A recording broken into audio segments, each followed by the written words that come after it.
I'm Matt Robeson, and on my podcast and radio show Beyond Politics that I co-host with former U.S. Congressman Paul Hodes, we just had Mark Jacob, who for 41 years was as much a part of the media establishment in America as it gets. He's the former Sunday editor at the Chicago Sun-Times and the former Metro editor at the Chicago Tribune, two of the biggest newspapers in America. And that's why former Congressman Hodes turned to him to ask why the media won't just come out and say that the MAGA movement that's taken over the Republican Party is a fascist threat to American democracy. And this is what Mark had to say. Because the media, to a large extent, is serving itself instead of serving the public. I think that the media is scared of telling the truth when it comes to horrible things happening in politics.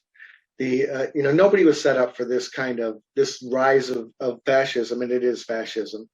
This rise of authoritarian sentiment, and also the willingness, the criminality, the willingness of the Republican Party to cheat in elections. Now, that's a great answer. And we're going to put that whole show up on this video channel and also make it available as audio on the Beyond Politics podcast. So I hope you'll subscribe to both of those. But his answer also kind of begs a question. There are two reasons why I think the mainstream media won't be more honest. And I call shenanigans on both of them. The first is the notion that good journalism requires equal balance between the two political parties. Well, that's not true. Journalism requires fidelity to the truth. It's also historically untrue. If you're not familiar with it, do yourself a favor and Google Edward R. Murrow. He was the most respected journalist in America for decades. And in 1954, when we saw the rise of another right-wing politician, he gave one of the most important broadcasts in history. We will not walk in fear one of another.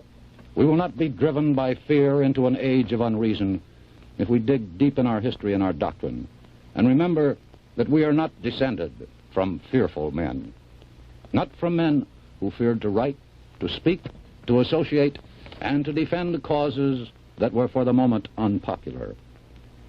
This is no time for men who oppose Senator McCarthy's methods to keep silent, or for those who approve. We can deny our heritage and our history, but we cannot escape responsibility for the result.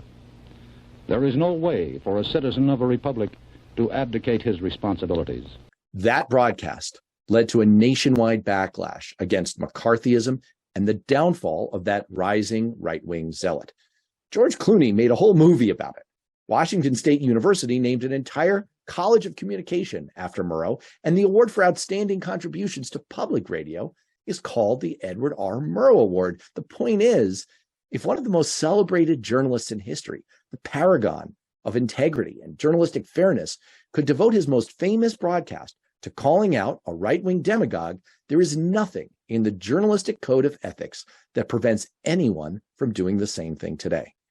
So what about that other reason that journalists and media organizations are afraid to say outright that these fascist MAGA types are a vile threat to America? Well, I think they've been gaslighted. They've been hoodwinked by the Republican propaganda campaign claiming that the media is somehow biased against them. No, look at the facts. When it comes to television, Fox News absolutely annihilates the competition. Last August, it had 94 out of the top 100 cable shows. It doubles MSNBC's average nightly audience, and it has more than 3 times CNN's. Now, what about radio? Almost all of the most listened to shows are right-wing. Scroll down the list. You have to get all the way down to number 12 to find anyone who's liberal. In fact, you have to wade through 100 million listeners before you get down to the estimated 6 million for liberal Thom Hartmann. How about newspapers and local news websites? Legitimate news sources are evaporating.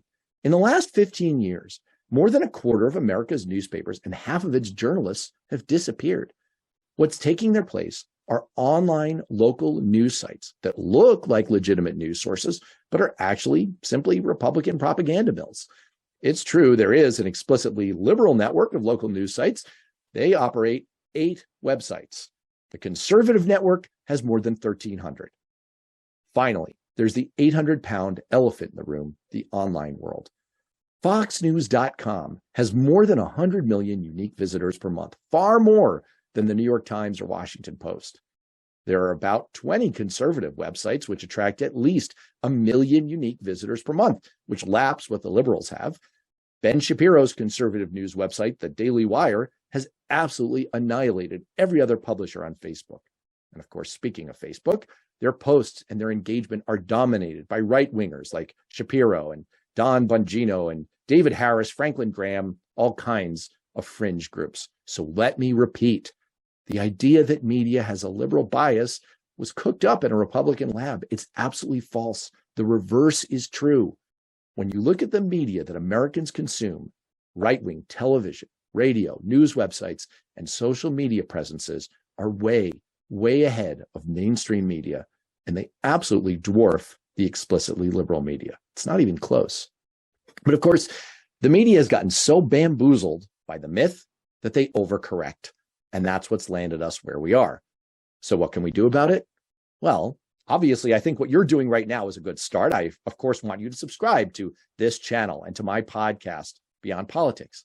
But in general, we can all vote with our feet for the media that has the backbone to tell it like it is.